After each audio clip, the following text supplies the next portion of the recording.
এত অল্প সময়ের মধ্যে এমন জিম্মি মুক্তির ঘটনার নজির কমই আছে বলে মন্তব্য করেছেন নৌপরিবহন প্রতিমন্ত্রী খালিদ মাহমুদ চৌধুরী।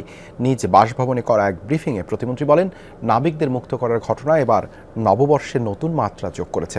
তবে মুক্ত নাবিকরা কবে নাগাদ দেশে ফিরবেন তা নিশ্চিত করে বলা যাবে না বলেও জানান নৌপরিবহন প্রতিমন্ত্রী।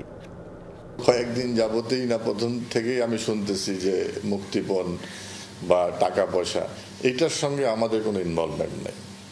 এই ধরনের তথ্য আমাদের কাছে নাই যে টাকা দিয়ে তাদেরকে ছাড়িয়ে আনা হয়েছে। অনেকেই ছবি টবি দেখাচ্ছে বিভিন্ন ধরনের।